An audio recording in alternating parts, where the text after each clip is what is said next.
Okay, whenever. Yeah.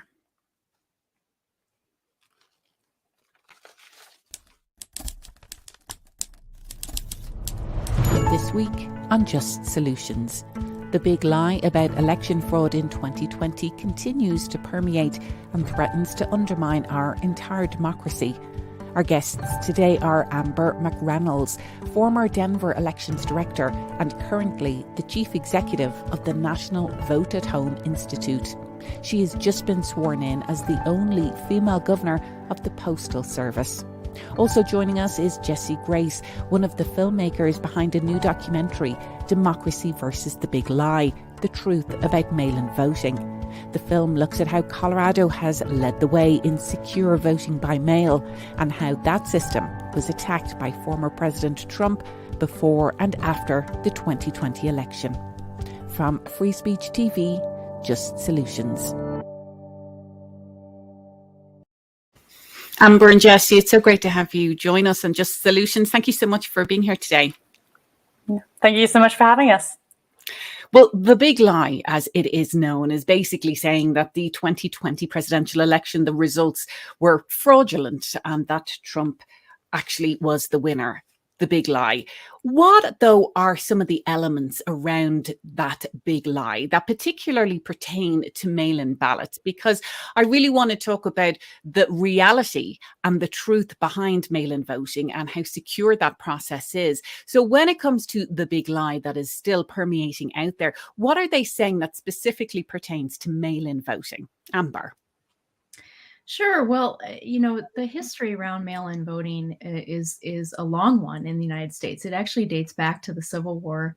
Abraham Lincoln wanted to ensure that soldiers could vote when they were serving away from their homes during the election. And so that's really how mail-in voting started in this country. So it goes back all the way to the Civil War and the founding of our country at a very, very early age.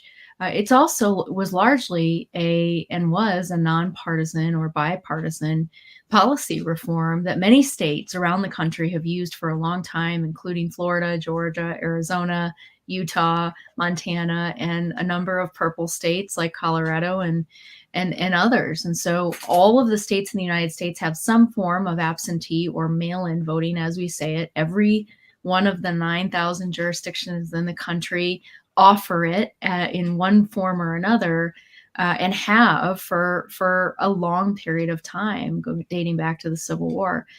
So it was largely nonpartisan, and it was really about serving voters. There were different levels of the way in which states provided options to vote by mail, but everyone has offered it for a long period of time.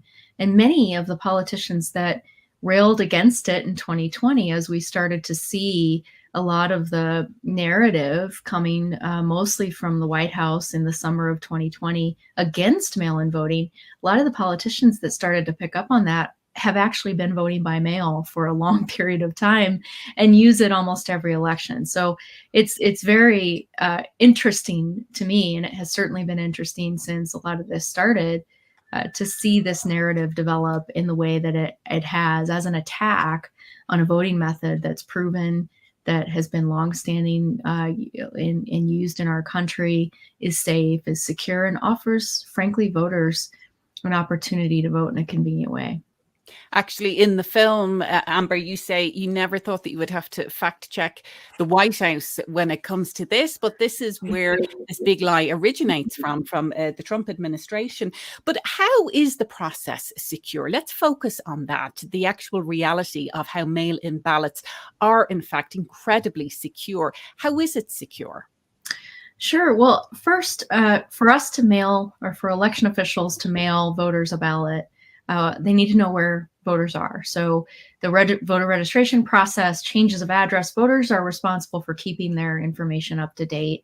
And states that have had mail-in voting in an expanded use for a long time actually have the cleanest voter files, because they are regularly interacting with voters, whether that be through the National Change of Address database that the Postal Service offers, or by this interaction through the mail stream that happens more frequently in states that use mail-in ballots more often.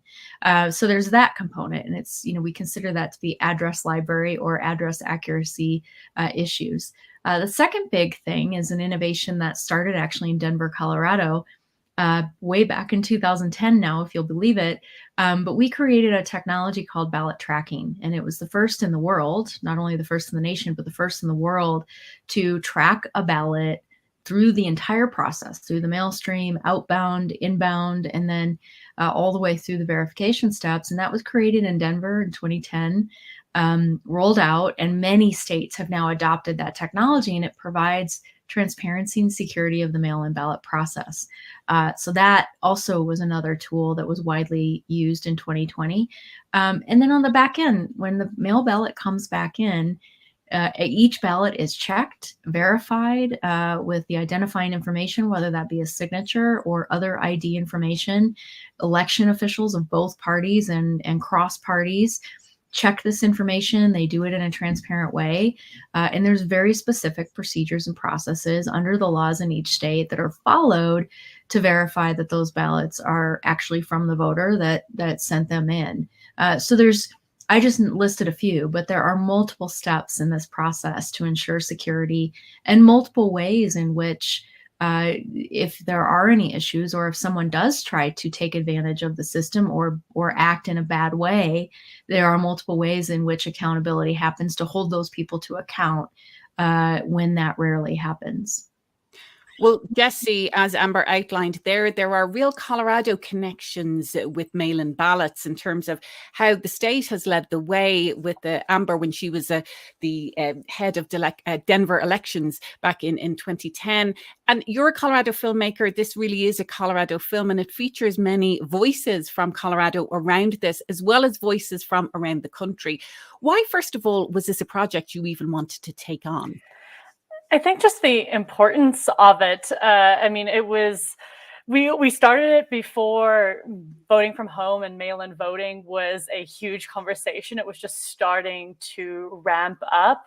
But I mean, like you, Maeve, I wasn't born in this country. I'm not from here. And one of the beautiful things about America is the democratic system. And the country really prides themselves on that. And as a resident here, it's just something that was very important to me and my co-producer, who is American, Steve Weiss. And I mean, while the talk about mail-in voting hadn't ramped up as much when we started this documentary, we really weren't aware of what we were fully in for when we started it. I mean, it became extremely important. It became extremely apparent that it was going to be a big talking point in the previous election.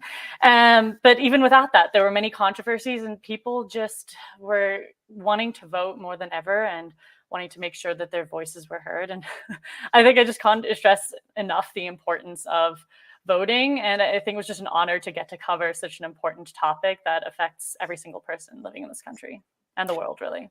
Well, as Amber outlined in giving us the history of mail-in ballots, going back decades and decades, it predates COVID, but COVID really changed the game because we saw widespread adoption of mail-in ballots because of COVID and the dangers that were placed upon people gathering at these polling places. Amber, talk a little bit about the role of COVID in mail-in ballots and how the mail-in ballots facilitated so many people to actually participate in the elections in 2020. Sure. Well, one of the many benefits of voting at home is the convenience, for sure, but then also the safety, the security, the extra time that you have to actually review your ballot. It's also been a proven a system and method of voting for folks that maybe work a long shift as a doctor or a nurse and can't go to the polls on election day, or folks that in the military, or people that get called out of town for work on election day. So it's had a storied past and experience of being a great option to solve multiple problems in the voting process. And COVID and the pandemic hit, and vote by mail and voting at home had been growing for a long period of time, really driven by voters because of those convenient options I mentioned. But when COVID hit, really the safety and security of in-person voting became a huge issue, and not just for voters, but also for the poll workers, because it takes hundreds of thousands of people to run elections across the country. Staffing polling places that the government assigned you to go to on election day is a huge undertaking across 9,000 jurisdictions. And often those jurisdictions are needing people or lacking enough people to work. And then when you factor in the pandemic, it actually makes it even more difficult to find enough people. So early on, as an example, we saw in Wisconsin, they actually had to close a lot of vote centers because they didn't have enough people to work. And they also had a populace that was very concerned about coming in to vote in person early on in the pandemic. So it certainly became a very important, critical conversation. And we saw a massive expansion, whether that be on the policy front or just voters asking to vote at home because they had concerns about the pandemic. And you couple that with the shortages in workers and the issues that workers faced wanting to come in to, at a polling place, you might interact with hundreds of people in a given day or even thousands. And in a pandemic, that is highly scary to a lot of vulnerable people, especially polling places where the average, age is definitely in the higher category because so many people that are retired and things like that work as polling judges. So it was multiple factors, and that's really why it became such a critical issue in COVID. Even prior to COVID, though, I think it was becoming very apparent that offering mail-in voting was something that was ultimately going to be very beneficial to everybody involved, because you have the opportunity to be more thoughtful potentially about your ballot. You can do some research. I think it's been shown that people participate in some of the down ballot, voting a little bit more because they have time to do that when they have the ballot at home as opposed to being in a voting center. And then the other side is that we have seen these long, long lines of people having to queue up for hours at polling places because they didn't have access to having a ballot at home. And there are, fewer and fewer polling centers open. We've discussed endlessly on Free Speech TV about how some of these laws being passed are targeting communities that have already been subject to fewer and fewer voting centers. So talk about that. It wasn't just COVID and the safety aspect, but there are many, many other benefits to voting at home and voting by mail. Absolutely. And, you mentioned the down ballot and just the knowledge that you can and the information that you can gather as you're voting. I mean, when you have more time and you're not pressed by a line behind you or a time limit in the voting location, because there's actually time limits on the books for polling places in various states still today. But you have the opportunity to research issues, be far more thoughtful. So we've seen an increase actually in engagement, down ballot races, local races, when people vote at home. And there's many studies that have found that to be true. There's also a great number of studies that have found this is nonpartisan. Turnout increases across all political dimensions. It doesn't matter what who you support or which party you're a part of. There has been a turnout benefit on all sides of the aisle, on every side of the coin. And that is very apparent. And then the final thing, I have two children, 9 and 11, and since they started reading, so way back in preschool, kindergarten, every election, my ballot arrives in Colorado, and they ask me, "Mommy, when are we going to work on your ballot?" And we sit down and actually go through it together as a family. They ask me things like, "Mom, what does mayor do? What does school board member do? What does the president do? Where does he live?" They ask me all these questions. And so it's honestly a civics lesson multiple times a year for my children that are now 9 and 11, and they know exactly how to vote a ballot.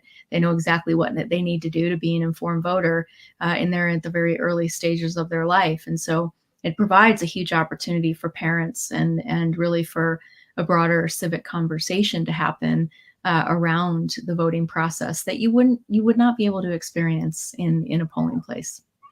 Well, we'd love to hear from our viewers. Let us know where you're watching, where you're listening, and what's been your experience with mail-in voting and your perception of the big lie that still permeates, and your thoughts on this whole situation. We are so excited at Free Speech TV to be premiering and playing the documentary Democracy versus the Big Lie, the truth behind mail-in voting. And so Free Speech TV, as I said, has been covering this issue for a long time, but we would love for you to to join the conversation as well. Well, Jessie Grace, as I said there, we're really delighted to be premiering this week, Democracy versus the Big Lie. When you were making this film, as I mentioned, you speak to many experts. Amber herself is featured in the film. You speak to many others. What was the big theme that emerged when you were doing these interviews about either the safety of mail-in voting, the efficiency around it, the convenience, but also, you know, the concerns about the big lie and how it is threatening our democracy? What were you hearing from the people you spoke to? I mean, starting with experts who work day in and day out to make sure that every ballot is counted, that the systems work, as Amber was talking about earlier, that if there are any issues, how can they fix them? I mean, these people are just working around the clock. We spoke to them a lot, and they were really concerned about the misinformation. They were concerned about, you know, poll workers were concerned about their safety at times. But one of the, you know, the big emerging themes was, you know, this is a bipartisan effort in every place that we spoke to. It's a bipartisan effort, a nonpartisan effort. There's people from, you know, Republican, Democrats, Independents, you know, that have their eyes on every single mail-in ballot or voter-on ballot that comes in, and that there is no, you know, mail-in ballot fraud. You know, obviously there's small instances in small places. It's physically impossible to have a perfect system, but there is no big scam happening. And yeah, just the misinformation that was being spread, that was honestly keeping people from voting, making them more nervous to vote. And it, yeah, I mean, that's kind of the main theme that we saw there, is the experts were working hard to do their jobs and weren't finding problems in the system. They've all been doing it for many years and constantly work to improve it. Well, one of the aspects of the film that, you know, we're exploring today is that you have folks like Amber who talk about the truth behind mail-in voting, the fact that the ballots are traceable, their systems are in place, and there has not been any proof of this fraud, the accusations of fraud. I should mention Alec Baldwin narrates the film, and I think his voice adds to the serious tone of the film as well, but it makes it just an incredibly watchable movie. How did you get Alec Baldwin involved in this? Yeah, absolutely. So we have been working with the Film Commission here in Colorado. So it's the Colorado Office of Film, Television, and Media, and have a great relationship with them. And so the leader over there, he had a connection who knew a former agent of Alex, and he showed the agent the film. And it was still kind of in the early phases. We had Steve Weiss, my co-producer, narrating at the time, and he agreed to do it. So it was kind of bizarre. My coworker Steve, he got that phone call from Alec himself while we were teaching. We both teach at Colorado State University, saying, hey, when do you want to set this up? I would love to read the script for you. So we set up a time to do it. And yeah, we zoomed in on a call and he narrated the film for us. Well, Amber, as I mentioned, you're featured in the film. And one thing I do want to talk about now is the role of the post office, because if we're talking about mail-in voting, the post office plays a massive role in this, although it is worth mentioning people can and often do drop off their ballots in person as well. So you're not totally reliant, excuse me, on the mail, but you are now one of the governors of the United States Post Office. You were just appointed by President Biden. You're the only woman of one of 9 governors, and you're also the only independent. And I'd like to talk about that because the attacks on mail-in voting, the proponents of the big lie, this has all become very partisan. But as you have just mentioned there prior, Amber, this benefits everybody. It's not shown to benefit one party over another. Talk a little bit about that, because I know there have been, there's evidence that Republicans are doing just as well out of mail-in voting as Democrats are. Sure they are. And, you know, one thing that a lot of folks forget about 2020 is Republicans did fine down ballot races. They won in various states. They expanded the number of congressional seats they had, and they also expanded the number of legislative seats. So Republicans did fine on the lower ballot issues. They had a problem at the top of the ticket, and that just demonstrates split ticket voting and things like that. So Republicans have benefited in many states and really across the country, just like Democrats have. It benefits everyone. And with the Postal Service, you mentioned my role as a governor now. It's an honor to serve. If you would have asked me 5 years ago, I never would have expected or dreamed of being in this role. But I have such tremendous respect for the Postal Service, have for many years, have worked with them as an election official on these very issues. And the fact is, the Postal Service, under the law, and actually dates back to even before our Constitution was signed, if you believe that, we had a postal service when the nation was first coming together. And it's mentioned in the Constitution. It's a constitutionally required service.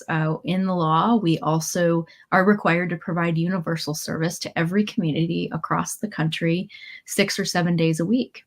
And that is the biggest undertaking of any government agency that exists today. We have the largest infrastructure that supports communities across the country, more than 650,000 people, almost $100 billion a year operation to deliver to 6 to 7 days a week to every single of the 160 million to 170 million addresses that we do every single day. It's the only infrastructure that serves every community in that way. And so they are a vital partner to election officials. The Postal Service takes very seriously their role in delivering election mail broadly. That's not just vote by mail, that's voter registration notices, polling places, all of the other notices voters get.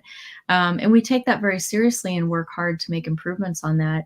And certainly the current team at the Postal Service has been doing more even in the last 2 years to further improve that service for the American public. And I like to describe it as we are in fact delivering democracy. We're delivering on that promise of democracy for the American people, and they're a critical partner in the process.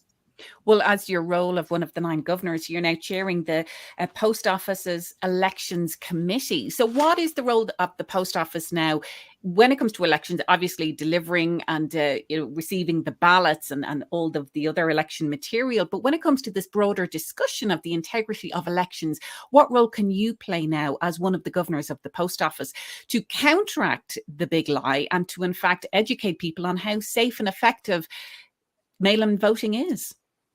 Sure. Well, and as I mentioned, I mean, the Postal Service, we don't have an official policy position on all mail-in voting or not. We are delivering a service that is offered in every single jurisdiction in the country, and we take that role very seriously. The Elections Committee was really established because we do recognize how important this job is, and we also were drug into the big lie, and a lot of the mis and disinfo about mail-in voting also was targeting the Postal Service in 2020. And so our infrastructure is very important in addressing those issues and moving forward and educating the public on the process and how we process mail through the Postal Service, utilize things like ballot tracking. And then, also something that I think the public doesn't always understand is we have our own Inspector General. So we have an Inspector General that will look into every single allegation regarding any of these issues. In fact, they put up various reports recently that demonstrated some of the lies that were being spread about mail-in voting after 2020 were in fact false, and they proved that through their investigations. We also have an inspection service that takes very seriously any crimes involving the mail and investigate those. And so we have our own law enforcement, if you will, within the postal structure that take these issues very seriously and will track them down if there's anything that comes up, and even if it's mis and disinformation, like I mentioned. What do you expect will happen now in the 2022 midterms, but also the 2024 presidential election? Do you think that the big lie will continue and it will impact things in any way? What do you anticipate? Well, so first, the big lie is definitely still a problem, and election officials are still being threatened every single day. And you heard some of that in the January 6th commission meetings recently. But the fact of the matter is the narrative that is to continue to be spread by the former president and some of the people around him is hurting Republicans, Democrats, independent, all election officials in a very negative way, and it's hurting the public. And it's not just hurting one side or the other. It's hurting the vast majority of Americans with regards to this process because it's creating distrust. And that's what, frankly, it's designed to do. That is what a disinformation campaign is. This is a textbook example of it. And that is what is continuing to happen. So election officials, and I'm actually part of a new launch of a campaign called The Faces of Democracy, and that's being run by Issue One, and I'm honored to be a part of it. But our goal with that is to educate the public about the role of election officials, what they do, who they are, lift up their voices in Washington, D.C. to try to get better funding for election officials, better laws and policies on the books to protect them, because this is critical infrastructure in our nation, and we need to make sure our elections are secure and safe, and that includes the people, the technology, the systems, the locations, and the voters. All of those things need to be protected so that people can exercise their fundamental right to vote. Well, Jessie, Grace, the film, The Democracy versus the Big Lie, the truth behind mail-in voting, it's coming out at a time people have their ballots at home now for primaries, and they are looking ahead to the upcoming midterms. So what do you hope people will get from the film and from the documentary that you've co-directed? Yes, absolutely. We really hope to just educate the public and show, shed light on a lot of these issues. Maybe they heard some rumors and didn't get a chance or didn't dive into the topic deep themselves or into the misinformation that was being spread. So we really tried to do that deep dive into the topic in as many places as possible and showcase what is actually happening from behind the scenes. So hopefully people develop a little more trust in the system that we have here. And also hopefully this prompts them to do more research on their own and figure out, okay, well, what access does my state, does my county have? Who's in control of this? Where can I go? Like, is this a good option for me? What are the pros and the cons? So, we're not trying to provide an answer for everybody and say everybody should be doing, mail-in voting. We're not trying to say that at all. We're just trying to present the information, say, hey, this is what happened in the previous election. This is the systems that are in place across the country. Maybe you should do a deep dive into your own area and educate yourself so that you can, do one of the most important things that you can do for this country, and that's vote. Well, I would like to give a shout out to say that the documentary has just recently won the Best Feature at the Political Film Festival. And as I said, we are delighted to be screening it on Free Speech TV. In the last moment that we have, Amber, as I said, people have ballots potentially right now at home because we're in the primaries. And then, of course, they're potentially going to be getting ballots as we head to the 2022 midterms. What do you want people to know when you have these ballots at home? That how they can trust the system, but also, what information do voters need to have when they have these mail-in ballots at home? Sure. Well, first and foremost, if you are, either already have it at home or you think you're going to request it, make sure your address is up to date, sign up for ballot tracking, follow the instructions in the packet because election officials give you the step-by-step instructions on how to fill out that ballot, and then pay attention to the deadline to get it back in. You want to mail it. If you're going to mail it, you should mail it 7 days at least before, 8 days before, just to make sure it gets there. A lot of states offer drop-off options. That's highly used, especially in Western states. So you can drop it off in person to an official ballot box location. That's always a great option. And then in terms of the system and, what have you, go to your local election official. They're the most trusted sources of information on how elections are run in your community. Oftentimes they're offering tours. You might be able to call and go in and actually tour the ballot counting process. A lot of these processes are public, whether it's the testing or the post-election audits or any of these things. And so you can do that. And then if you've already voted and you want to help even further, you can also sign up to be a poll worker and actually work in the process. That's the best way to learn about what goes in to the background of elections. And there's always a need for good people who care about democracy to participate and serve in that way. And a lot of employers will let you have the day off. Sometimes there's weekend shifts, sometimes there's night shifts. But I would encourage you, if you can, to take it to the next level and serve. And then, of course, encourage everyone to vote as well. Well, Amber and Jessie, thank you so much for being our guests today on Just Solutions. Thank you so much. Excited for the film to air. Thank you.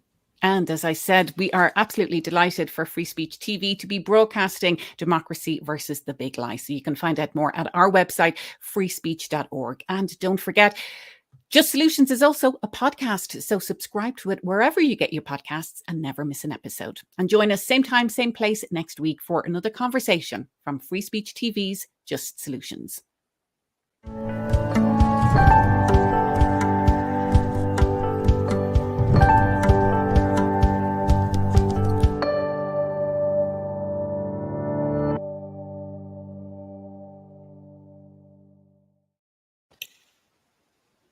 Okay. Thank you so much. And I had like 10 more pages of questions. I didn't even get to Dominion, whole other show and documentary. But Amber, I'm so sorry about misidentifying you in the intro. We'll redo that and make sure that that's all okay. Yeah, no worries at all. And on Dominion, I guess I should offer this. I'm very good friends with their CEO. So if there's anything you want to do separate on that,